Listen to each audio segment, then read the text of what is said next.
जय श्री कृष्णा। जय श्री कृष्ण। स्वामी जी, आपका 9 तारीख को रॉयल गार्डन मंगल बाजार रोड द्वारका मोड़ पे प्रोग्राम हुआ है, उसके विषय में बताइए। तो मैं आपने बहुत सही क्वेश्चन किया और यहाँ पर सावन के महीने में लोगों को सावन का महत्व जानने के लिए और कुछ हमारे मुखारबिंद से अपने जीवन में, क्योंकि मेरा एक ही लक्ष्य है कि हमारे संसार का जो भी प्राणी मुझसे जुड़े हो धनवान बने जी। मैं उस दिन हमारा मेन उद्देश्य है कि एक पुष्प गेंदे का और एक सिक्का रुपए वाला, एक सिक्का मैं देता हूँ। सिक्का आदमी ले जाएगा अपने घर पे रखेगा, उसके बाद लक्ष्मी की बरसात होगी। और गेंदे का फूल ले जाएगा, वो पीला होता है, अगर पीला फूल सूख जाता है अपने घर के गमले में लगा देगा, वो फूल निकलेगा, उसके फूल की तरह ज़िंदगी खिलेगी।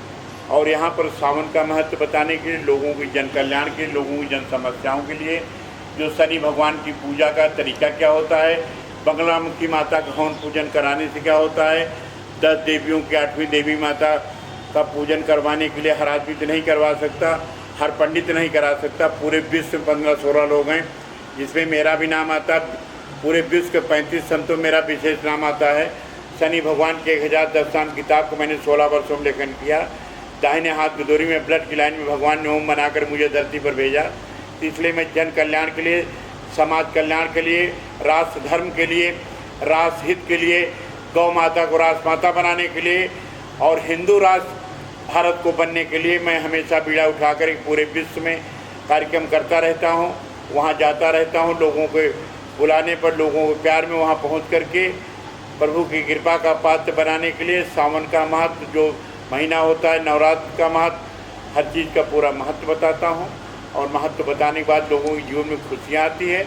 जब खुशियाँ आती है तो लोग मुझसे जुड़ते चले जाते हैं। और मैं किसी से कोई ऐसी चीज़ नहीं मांगता जो इंसान को देने में दुर्लभ लगे। मैं बोलता हूँ, तुम्हारे विचार, तुम्हारे अंदर के जो मन की जो गंदगी है वो हमको दे दो, अच्छा ही हम तुम्हें उसको करके दूंगा। मेरा काम कन्वर्जन कर देना। आपके अंदर की जो बुराई है, आपको मुझे कुछ भी बोलना, बताना कि महाराज मेरी बुराई, तो बुराई में तुम्हारी लेकर तुम्हें अच्छाई बदलता हूँ। तुम्हारे जीवन संवारने का मैं कार्य करने के लिए, मेरा नाम धर्मगुरु मिश्रा, तो धर्म का कार्य कैसे किया जाए वो कार्य मैं करवाता हूँ। और सावन के महीने का महत्व, सावन के महीने में लोग कहते नहीं कि भगवान शिव को जल क्यों चढ़ता है, भगवान को 3 पत्ती क्यों बेलपत्र चढ़ाया जाता है, भगवान भोलेनाथ की क्या महिमा है, क्यों लोग सावन के महीने में सभी लोग अपने जीवन को संवारने के लिए सावन के महीने में विशेष तत्व, जो लोग लहसुन प्याज खाते वो भी नहीं खाते, सात्विक जीवन जीते हैं, भगवान के ध्यान में रहते हैं। तो सावन के महीने में समुद्र मंथन हुआ था। समुद्र मंथन में 14 रत्नों में एक रत्न विष का घड़ा मिला था। विष का घड़ा देवता लोग सोचे अगर धरती पर रहेगा तो घड़ा फट जाएगा, पूरा ब्रह्मांड नष्ट हो जाएगा, इसलिए घड़े को ले जाके भगवान भोलेनाथ के पास जाते हैं। भोलेनाथ ने कुछ देखा नहीं, उठाया, उसको पी करके गले में यहीं पर रोक लिया, नीलकंठ हो गए, इसलिए नीलकंठ कहलाने लगे। और सावन के महीने में जब हम गंगा जल का अभिषेक, दूध का अभिषेक, गन्ने का अभिषेक करते हैं भगवान भोलेनाथ को, भगवान बहुत प्रसन्नता होती है। और अगर बेल पत्ती हम चढ़ाते हैं, कोई कटी फटी न हो, सही पत्ती 3 पत्ती वाला, तो भगवान भोलेनाथ के 3 नेत्रे, एक गणेश जी, एक स्वामी कार्तिकेय जी, एक पार्वती माता। इसलिए सावन के महत्व में, और हम आपको आगे एपिसोड में और किसी पे आप पूछोगे तो मैं आपको बताऊंगा। हर हर महादेव, हर हर। महाराज जी, आज से 2 वर्ष पहले आपकी मेरी भेंट हुई थी जी। तो आपने कहा था कि कुछ परिवर्तन हो रहा है। हाँ। आज सौभाग्य से 2 साल बाद फिर आपसे वार्तालाप हुई है। हाँ।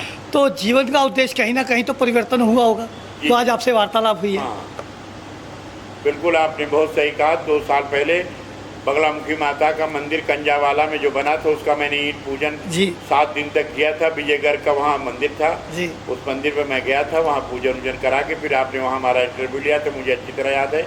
और मेरे हाथ में ओम का भी आपने दर्शन किया था और बहुत लोगों ने किया था। कई टीवी चैनल वाले आए थे, लेकिन आपका विचार मुझे अच्छा लगा था। आप मुझसे मिले, हमने कहा तुम्हारे जीवन में बदलूँगा। और आज भी मैं इतवार के दिन कह रहा हूँ, तुम मेरे साथ जुड़ो, तुम्हारे जीवन को बदल दूँगा। तुम्हारे जैसे लोग जो हैं उनको प्यार करने वाले बहुत कम लोग हैं। सिर्फ लोग सोचते हैं कि आप आओ मेरे यहाँ वीडियो बनाओ, लो, उसके बाद चाय पियो, चलो। लेकिन मैं तुम्हें दिल से कहता हूँ कि इतवार का दिन है, मैं संत धर्मगुरु मिश्रा, मेरे साथ में राज समाज के संपादक अपने हमारे तिवारी जी बैठे हुए हैं, प्रमोद तिवारी जी राज संपादक, ये भी हमारे से जुड़े हुए हैं। और इनका भी जीवन में अगर मेरे साथ कुंभ मेला में थे, मेरे परिवार की तरह, मेरे छोटे भाई की तरह हैं, लेकिन कभी मैं बिगड़ता हूँ तो मेरी डांट सुनते भी हैं, क्योंकि मैं इनसे उम्र में बड़ा हूँ। मैं 68 साल 36 किलो।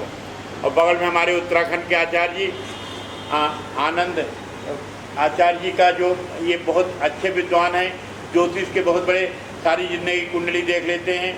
और जब इन लोगों से बचता है तो मैं फिर इंसान को 3 जन आगे 3 जन पीछे देख करके उसके जीवन को संवारने कार्य करता हूँ।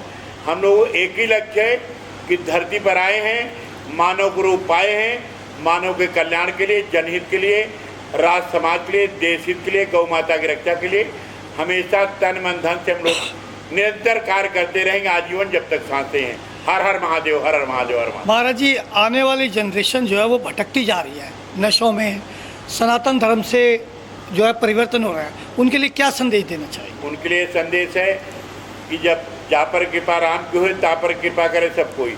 और वो लोग इसको तो जानते हैं कि जा पर कृपा, जब भगवान कृपा होगी, लेकिन उनको भगवान की कृपा की जरूरत नहीं इस कलयुग में। अगर वो अपने माता पिता को सम्मान करना सीख लें, वही माता पिता उनके भगवान हैं।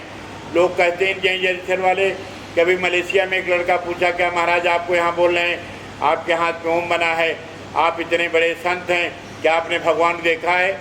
मैंने कहा पूरे पंडाल में जो 20,000 लोग बैठे हैं सब ने देखा है, लेकिन किसी ने पहचाना।